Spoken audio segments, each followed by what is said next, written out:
नमस्कार साथियों, आज हम फिर से इसी कड़ी में आगे बढ़ते हुए बीएससी बीएड फर्स्ट मैथ्स और हमारी बुक है वो मैट्रिक्स चल रही है। और आज का हमारा टॉपिक क्या रहेगा? मैट्रिक्स में संक्रियाएं, और संक्रिया के अंदर हम योग पे चर्चा करेंगे। तो देखिए साथियों, यहाँ पर ऑपरेशन ऑन मैट्रिक्स के अंदर हम एडिशन पे चर्चा कर रहे हैं। सर्वप्रथम कोई भी दो मैट्रिक्स है तो उनका योग है वो कब संभव होगा? देखिए साथियों, जब दो मैट्रिक्स ए एवं बी एक ही क्रम के हो तो उनका योग संभव होता है। अर्थात हम कह सकते हैं कि जो हमें मैट्रिक्स ए और बी दी गई है उनका ऑर्डर है वो इक्वल होना चाहिए। क्या होना चाहिए? ऑर्डर इक्वल होना चाहिए। और इनके योग को हम a प्लस बी से व्यक्त करते हैं और इसको हम एक एग्जाम्पल की सहायता से समझेंगे। तो देखिए साथियों, हमारे पास कोई मैट्रिक्स a है। मान लीजिए a मैट्रिक्स है वो यहाँ पर 2x2 क्रम की लिए, मैंने क्या ली है? 2x2 क्रम की कोई मैट्रिक्स है ली है। यहाँ पर एलिमेंट 1, यहाँ पर 2, यहाँ पे 3 और यहाँ पे 4 है। और b मैट्रिक्स भी यहाँ पर मैंने 2x2 क्रम की कोई मैट्रिक्स ली है। तो यहाँ पर देखिए साथियों, बी मैट्रिक्स के अंदर हम एलिमेंट 3, 4, 5 और 6 ले सकते हैं।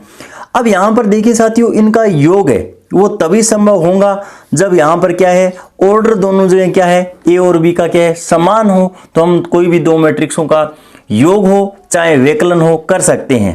तो यहाँ पर हम ए प्लस बी का मान है वो हम इस प्रकार से ज्ञात कर सकते हैं। यहाँ पर संगत एलिमेंट के अंदर संगत एलिमेंट को ऐड कर देंगे। तो यहाँ पर 1 के अंदर हम 3 को जोड़ देंगे तो यहाँ पर मान हमारा 4 आ जाएगा। 2 के अंदर हम 4 को जोड़ देंगे तो यहाँ पर 6 मान आ जाएगा। 3 के अंदर हम 5 को जोड़ देंगे, यहाँ पे 8 आ जाएगा। 4 के अंदर हम 6 को जोड़ देंगे, यहाँ पे 10 आ जाएगा। और यहाँ पर इसका भी ऑर्डर क्या होगा साथियों? 2x2 रहेगा। हम जो मैट्रिक्स ए ले रहे हैं और a प्लस बी है, यहाँ पर इसका क्रम और इसका क्रम समान होगा और इसका ऑर्डर है वो क्या है, सदैव इक्वल रहेगा, तभी योग संभव है, अन्यथा हम योग नहीं कर सकते। अब व्यकलन भी इस प्रकार से हो जाएगा। अब उसके बाद में अगला जो हमारा टॉपिक रहेगा वो क्या है, मैट्रिक्स योग के गुणधर्म पढ़ेंगे। क्या पढ़ेंगे हम? गुणधर्म पढ़ेंगे। गुणधर्म के अंदर देखिए साथियों, यहाँ पर पहला नियम क्रम विनिमयता। कौन सा नियम पढ़ेंगे हम? क्रम विनिमयता। क्रम विनिमयता के अंदर देखिए साथियों, a प्लस बी का मान b प्लस ए के क्या होता है, इक्वल होता है। मैट्रिक्स हम a के अंदर b को जोड़ देंगे और b के अंदर हम a को जोड़ देंगे तो यहाँ पर दोनों मैट्रिक्स हमें प्राप्त होंगी, उनके मान है वो दोनों के दोनों इक्वल होंगे। तो इसे हम क्रम विनिमयता गुणधर्म कहते हैं। उसके बाद में देखिए साथियों, साहचर्यता। दूसरा रूल क्या है यहाँ पर दूसरा गुणधर्म क्या है साथियों? सहचारी बोल सकते हो या फिर साहचर्यता। साहचर्यता के अंदर हमें 3 मैट्रिक्स की आवश्यकता होगी। तो यहाँ पर मान लीजिए मेरे पास मैट्रिक्स ए है, मैट्रिक्स बी है और तीसरी मैट्रिक्स है सी है। और यहाँ पर देखिए साथियों, ए प्लस बी प्लस सी। अगर यहाँ पर मैं ए बी के अगर ब्रैकेट लगाता हूँ तो यहाँ पर बी सी के ब्रैकेट लग जाएगा। अगर यहाँ पर मैं बी और सी के अगर ब्रैकेट लगा रहा हूँ तो यहाँ पर ए और बी के ब्रैकेट लग जाएगा। ब्रैकेट लगने का अर्थ ये हुआ, पहले हम बी के अंदर सी को ऐड कर देंगे, जो हमारे पास मैट्रिक्स प्राप्त होंगी उसके बाद में हम ए के अंदर उस मैट्रिक्स को ऐड कर देंगे। और यहाँ पर हमें क्या करना होगा, पहले और बी मैट्रिक्स का योग कर देंगे। उसके बाद में जो हमें परिणामी मान प्राप्त होगा उसको हम सी के साथ ऐड कर देंगे। तो यहाँ पर जो दोनों मान है वो क्या है, इक्वल प्राप्त होंगे। और इक्वल प्राप्त होने का अर्थ ये हुआ, यहाँ पर साहचर्यता या सहचारी गुणधर्म का क्या होता है साथियों, पालन होता है। उसके बाद में तीसरी प्रॉपर्टी यहाँ पर हम देखेंगे, योज्य तत्समक का अस्तित्व है। योज्य तत्समक का अस्तित्व है या योज्य तत्समक के अवयव। तो यहाँ पर योज्य तत्समक क्या होता है साथियों? योग के लिए योज्य तत्सम 0 होता है और गुणा के लिए योज्य तत्समक 1 होता है। तो यहाँ पर मान लीजिए मेरे पास कोई मैट्रिक्स ए है और ए के अंदर में कौन सी मैट्रिक्स जोड़ूं ताकि मेरे पास वापस मैट्रिक्स ए प्राप्त हो जाए? तो यहाँ पर मैं 0 मैट्रिक्स को ऐड करना पड़ेगा।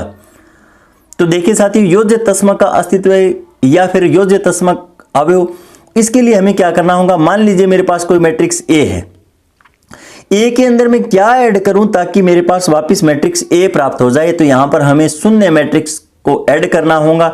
यहां पर ए मैट्रिक्स का जितना भी ऑर्डर है उतने ही ऑर्डर की हम 0 मैट्रिक्स को यहां पर ऐड कर देंगे। देखिए साथियों, योज्य प्रतिलोम, चौथी प्रॉपर्टी क्या है? योज्य प्रतिलोम। योज्य प्रतिलोम क्या होता है? देखिए साथियों, योज्य प्रतिलोम का अर्थ ये हुआ, ए मैट्रिक्स के अंदर मैं माइनस ए मैट्रिक्स को अगर ऐड कर देता हूं तो यहां पर मेरे पास शून्य मैट्रिक्स से प्राप्त हो जाती है। या हम यूं भी बोल सकते हैं माइनस ए जो मैट्रिक्स दी हुई है हमें उसको माइनस 1 से हम मल्टीप्लाई करवा देते हैं और प्लस का चिन्ह ए मैट्रिक्स के साथ ऐड कर देते हैं तो भी इसका मान है वो साथियों शून्य ही प्राप्त होने वाला है। या हम यूं बोल सकते हैं ए मैट्रिक्स के अंदर हम कौन सी मैट्रिक्स ऐड करें ताकि हमें यहां पर परिणामी शून्य मैट्रिक्स प्राप्त हो जाए, तो यहां पर माइनस ए मैट्रिक्स लेनी होंगी और यही क्या है योज्य प्रतिलोम मैट्रिक्स होंगी। उसके बाद में देखिए साथियों निरसन नियम क्या होता है। नंबर 5 पे निरसन नियम।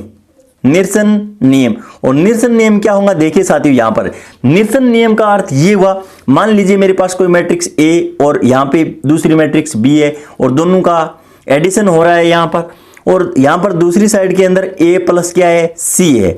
अगर यहां पर ए से ए को हम कैंसिल कर देते हैं तो हमारे पास यहां पर जो रिजल्ट है वो बी बराबर क्या बचता है सी बचता है। तो यहां पर ए कैंसिल बाईं तरफ से हो रहा है तो हम इसको वाम निरसन नियम बोलते हैं। कौन सा नियम बोलते हैं? वाम निरसन नियम।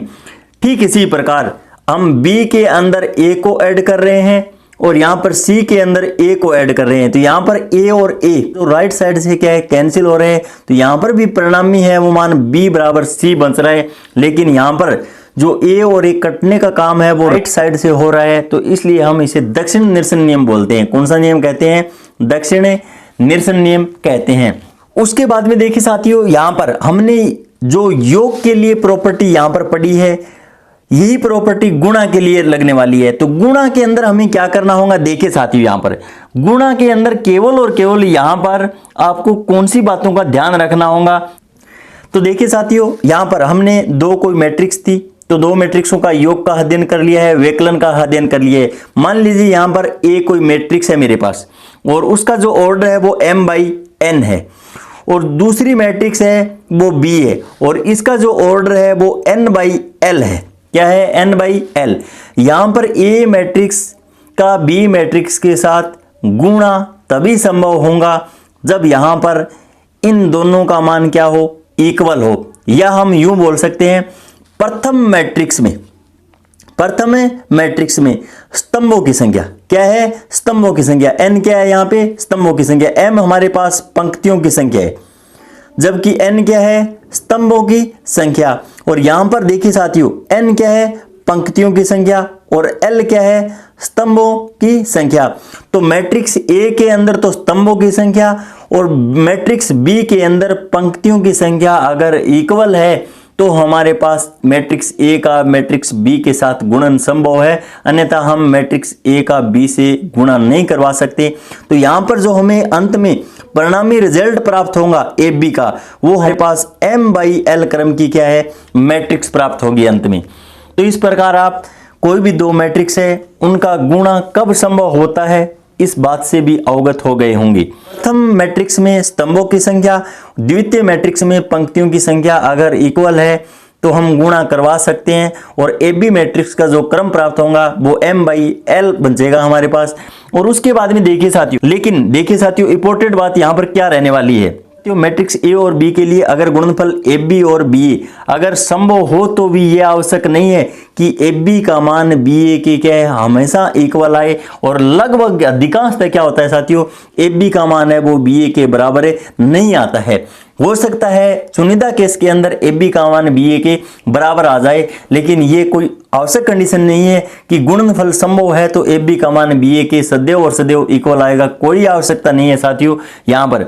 उसके बाद में हम देखें साथियों यहां पर जो गुणधर्म पढ़े हैं मैट्रिक्स के अंदर योग के लिए अध्ययन किए हैं तो यही गुणधर्म है वो गुणा के लिए लग जाएंगे। लेकिन यहां पर हमें क्या है क्रमविन्नता नियम के अंदर A गुणा B करना होगा और B गुणा A करना होगा। सहचारी या सहचर्यता के अंदर में क्या करना होगा यहां पर भी गुणा कर देना होगा और यहां पर भी गुणा कर देना होगा और कुछ भी यहां पर चेंज नहीं होने वाला है। और यहां पर योज्य तत्समक और प्रतिलोम के अंदर देखिए साथियों हमें क्या करना होगा को कौन सी मैट्रिक्स से मल्टीप्लाई करवाएं ताकि हमारे पास वापिस मैट्रिक्स A प्राप्त हो जाए। तो यहां पर हमें इकाई मैट्रिक्स से क्या है मल्टीप्लाई करवाना होगा। यहां पर देखिए साथियों फर्क इस बात का ही है योग के लिए तस्मक 0 होता है, जबकि गुणन के लिए तस्मक 1 होता है। तो यहाँ पर ए मैट्रिक्स को हम किससे मल्टीप्लाई करवाएं ताकि हमारे पास मैट्रिक्स ए प्राप्त हो जाए, तो हम कह सकते हैं इकाई मैट्रिक्स से यहाँ पर मल्टीप्लाई करवा देंगे। और उसके बाद में देखिए साथियों, हम ए मैट्रिक्स को हम किससे मल्टीप्लाई करवाएं ताकि हमारे पास इकाई मैट्रिक्स प्राप्त हो जाए, क्योंकि गुणा के लिए तस्मक 1 होता है। तो यहाँ पर क्या हो जाएगा साथियों, 1/a हो जाएगा। और यहाँ पर हम यूं भी बोल सकते हैं a इंटू ए इनवर्स, और बराबर क्या होगा, इकाई मैट्रिक्स होंगी। तो a इंटू ए इनवर्स बराबर क्या होती है, इकाई मैट्रिक्स होती है। ये गुणन तस्मक अवयव होता है। उसके बाद में हम निरसन नियम देखते हैं। तो यहाँ पर a गुणा b, a गुणा c, तो यहाँ पर b बराबर c रिजल्ट रहेगा, लेकिन ये गुणा के लिए वाम निरसन नियम हो जाएगा। यहाँ पर b गुणा a और यहाँ पर c गुणा a, तो यहाँ पर भी b बराबर c बचेगा, ये दक्षिण वाम निरसन नियम हो जाएगा। तो इस प्रकार मैं आशा करता हूँ कि योग और गुणन के लिए मैट्रिक्स के जो गुणधर्म है वो आपको समझ में आ गए होंगे। उसके बाद में देखिए साथियों, हम मैट्रिक्स का एक अदिश संख्या से गुणा, ये टॉपिक आपके लिए कंपटीशन की दृष्टि से बेहद इंपॉर्टेंट है साथियों। वो किस प्रकार से, तो यहाँ पर एक तो मैट्रिक्स के अंदर एक अदिश संख्या से गुणा किया जाता है, और एक सारणिक के अंदर अदिश संख्या से या अदिश राशि से जब हम गुणा करवाते हैं तो मैट्रिक्स और सारणिक के अंदर अदिश राशि का क्या प्रभाव रहता है साथियों, इसी बात पे आज हम चर्चा करेंगे। यहाँ पर अगर इस बात का हमें नॉलेज नहीं है कि मैट्रिक्स के अंदर हम अदिश संख्या से गुणा करवाते हैं तो सभी एलिमेंटों को मल्टीप्लाई होता है या नहीं होता है, और सारणिक के अंदर सभी एलिमेंटों को होता है या फिर कोई पंक्ति या स्तंभ को पर्टिकुलर मल्टीप्लाई होता है। मान लीजिए मेरे पास कोई मैट्रिक्स ए है, क्या है, मेरे पास कोई मैट्रिक्स ए है और वो m/n क्रम की है। क्या है, m/n क्रम की कोई क्या है मेरे पास है, मैट्रिक्स है। और k मेरे पास कोई अदिश राशि है, k क्या है मेरे पास कोई अदिश राशि है। जब मैं यहाँ पर मैट्रिक्स ए को k से गुणा करवाता हूँ, जैसे k a बराबर, तो यहाँ पर देखिए साथियों मैट्रिक्स के अंदर क्या रिजल्ट प्राप्त होने वाला है, k इंटू ए आई और जे m/n क्रम की हमें मैट्रिक्स प्राप्त होने वाली है। उसके बाद में देखिए साथियों, हम एक एग्जाम्पल लेते हैं। मान लीजिए मेरे पास कोई मैट्रिक्स ए है और इसका जो ऑर्डर है वो 2/3 है। अब उसके बाद में मान लीजिए मेरे पास कोई अदिश राशि है वो 3 है, k का मान कितना है मेरे पास है 3 है। तो यहाँ पर 3a का मान जब हम निकालेंगे तो यहाँ पर सभी एलिमेंटों को 3 से क्या है मल्टीप्लाई हो जाएगा। क्या हो जाएगा, 3 से मल्टीप्लाई हो जाएगा। तो यहाँ पर आप देख सकते हो 3, यहाँ पे 6, यहाँ पे 9, यहाँ पे 0, यहाँ पे -6 और यहाँ पे 3। लेकिन यहाँ पर ऑर्डर के अंदर कोई भी चेंजिंग नहीं आएगी, नहीं तो सारणिक के अंदर ऑर्डर के अंदर चेंज आने वाला है, नहीं मैट्रिक्स के अंदर चेंजिंग आने वाली है। लेकिन जब हम मैट्रिक्स को किसी भी अदिश राशि से गुणा करवाते हैं तो सभी एलिमेंटों को क्या है मल्टीप्लाई होता है, जबकि सारणिक के अंदर ऐसा नहीं होता है साथियों। सारणिक के अंदर क्या होगा, या तो कोई प्रत्येक पंक्ति के साथ गुणा होगा या फिर स्तंभ के साथ गुणा होने वाला है। तो देखिए एग्जाम्पल की सहायता से हम सारणिक को किस प्रकार से समझते हैं। तो यहाँ पर आप देख सकते हो कि मैंने एक सारणिक a बराबर और यहाँ पर 3/3 क्रम की व्यापक रूप के अंदर मैंने एक सारणिक लिए। और सारणिक के अंदर क्या होता है साथियों, सारणिक की किसी भी पंक्ति या स्तंभ के प्रत्येक अवयव को अचर k से गुणा कर देने पर सारणिक का मान k गुणा हो जाता है। क्या हो जाता है, k गुणा हो जाता है। तो यहाँ पर आप देख सकते हो, जैसे मैंने यहाँ पर ऐसा लिख दिया है, यहाँ पर k और a बराबर, तो यहाँ पर देखिए साथियों इसका मान है वो KA1, KA2, KA3 और यहाँ पे B1, B2, B3, यहाँ पे C1, C2 और C3। तो यहाँ पर केवल और केवल अदिश राशि का केवल और केवल यहाँ पर प्रथम पंक्ति से क्या है मल्टीप्लाई हुआ है। तो यहाँ पर हम कह सकते हैं कि इसका मान जो सारणिक का मान है वो KA हो जाएगा।